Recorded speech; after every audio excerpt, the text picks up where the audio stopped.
Hello, I'm Charlie Brooker and you're watching Newswipe, a programme all about what's been going on. Things like this. Afghanistan, huge surge in low-quality footage. Torture allegations, just how bad is the seating in economy these days?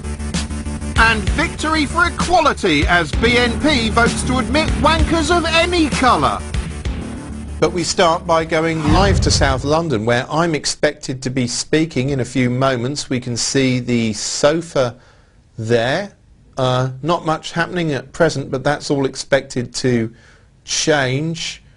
Me is currently positioned outside. Me, what's the latest on this?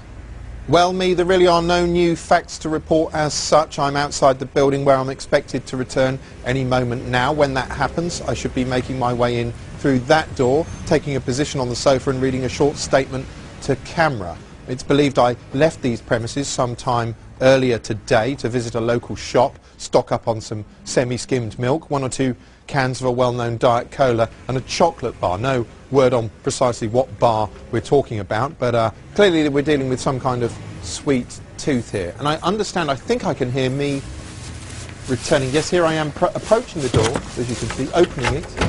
Having a bit of trouble there. Stepping inside. And that's me now inside the building. We'll just pass over again live to the live. No, I seem to be heading off for a piss.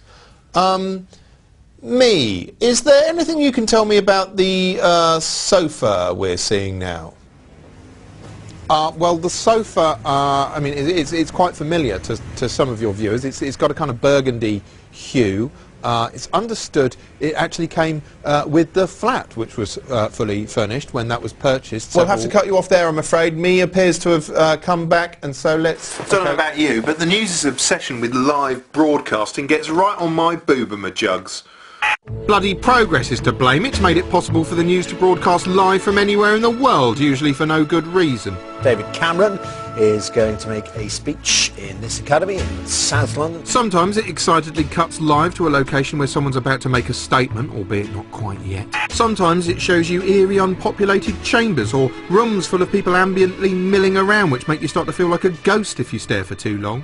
Sometimes it cuts from one load of boring live nothing to another load of boring live nothing, just to keep you up to date with all the boring live nothing in the world. Sometimes it goes into vulture mode, cutting live in the hope of spotting something awful happening, like a collapsing bridge. It's not obvious, of course, looking at it, but it is in a very dangerous state and could collapse at any time, although having said that, we've been saying that for a while. And when it comes to rubbernecking, sometimes the news just doesn't know when to stop. For instance, last week, Sky's obsession with on-the-spot tragedy saw it broadcasting live footage of Alexander McQueen's body being taken into a waiting ambulance, images we've chosen to censor. We just want to pause for a moment as we look at the pictures of Alexander McQueen's body being removed from his flat. We'll pause for a moment. Having thus shown due respect for the dead, they then hovered over his body like a vulture as it was driven through the street, because, you know, it was important to keep their viewers informed. When an actual reporter bothers to show up, they're often standing somewhere which shut up shop hours ago, or they're too far from a computer to be much use. Everybody, of course, pouring through this report right now. We are able to do that and you're not. So let me just give you some headlines that we're getting. Often they patronise you by standing near something vaguely linked to the story, which is why a correspondent doing the Toyota report has to lurk outside a garage with the logo in the background in the middle of the night. But apart from making their job harder, it also makes them just look like losers. Look at these transient outsider nomads literally conducting meaningless lives. There's just no dignity to it. It turns being a journalist into the physical equivalent of standing on a busy high street advertising a golf sale. I mean, why in dog's dick should we trust the analysis of someone who doesn't have the wherewithal to head indoors when it rains? Sometimes I wouldn't be surprised if they suddenly cut to someone standing in outer Mongolia. And we can now go live to Peter there in Mongolia. Peter, have you felt cold like this before? Worst of all, when rubbish weather itself becomes the story, reporters feel some psychotic urge to remain standing outside, broadcasting their dramatic images way beyond the point where any sane person would get the flipping sherbet out of there. Jesus! Michelle, we're gonna go to a break and let you try to maybe walk a little bit closer to the camera. And quite apart from any of those issues, can you imagine the carbon footprint this leaves behind? Consider the fuel burnt getting there, the lighting, the hot air pumped into the atmosphere by their stupid mouths. Sometimes I think the news might be single-handedly trying to bring about an environmental catastrophe, which it will then report on. Mind you, on the bright side, if the sea levels do rise, at least there'll be fewer patches of land for them to stand around on blabbing down the lens. And now we head back live to the studio.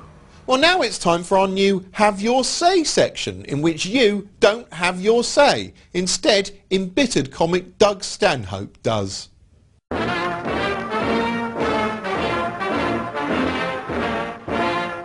I'm Doug Stanhope, and that's why I drink. Hey, what's your opinion about the news of the day? You think no one cares? They actually don't. But every day on CNN, Jack Cafferty pretends to care about what you think. Jack Cafferty is an ex-alcoholic windbag on CNN. He's like a defeated, low-rent Howard Beale that comes on every day with very strong, surly opinions about whatever the subject of the day is. Well, why don't they renegotiate these damn trade agreements and send all these jobs to places like India and China and Mexico? Why don't they start there? But his opinion isn't quite enough. He wants your opinion as well. Please log on to CNN.com and tell Jack how you feel about this. Let's give those folks in Washington the benefit of our collective wisdom. Because they want you to believe that your opinion matters. Makes you feel good. Yeah, I'm going to tell them what I think. Ralph writes from Yakima, Washington. And Jack will read the emails at the end of the show. They're always very, very insightful. Hey, Jack. I got a question. If we're going to bail out all these Washington fat cats, where's my bailout? They give you opinion polls about subjects you couldn't possibly have any basis to make an opinion. What's the likelihood of another terrorist attack now that Obama's in office? They'll put up big pie charts that say, ooh, 67% say it's very likely, and 30% say it's highly unlikely. 3% don't know. The big pie charts with 3% don't know. No, you all don't fucking know. That should be a giant pizza pie of I have no earthly idea. What that shows you is 97% of Americans will give you a strong opinion even though they have no fucking clue whatsoever about the subject. Everyone is so desperate to not only have an opinion but make that opinion heard and think that opinion counts. You Twitter and you MySpace and you Facebook your stupid opinions and you spout off to your coworker. You know what I think? I think it's the liberals that are ruining everything. And that's not enough. So you go to town hall meetings and you yell and scream. They bang the gavel trying to get you to shut up. And that's still not enough, so you go home and then you write blogs in the middle of the night because you haven't had your opinion heard enough. You probably blog about this segment. Doug Stanhope ruined Newswipe. Why is that fat-headed alcoholic on this show? Get rid of him. And you know what? There's a good chance I might stumble across that blog one day when I'm sitting alone in some hotel room and I'm in the middle of the night and I'm drinking vodka and yogurt because I drank all the mixers out of the mini bar and the yogurt's all I have left from breakfast when I thought I could eat solid food, but I was wrong. And I'm going to find the blog where you say I suck, and it'll hurt my feelings. So let me circumvent your blog before you even write it by answering in kind, go fuck yourself. I don't care what your opinion is. Jack Cafferty pretends to care. Go log on to his stupid show.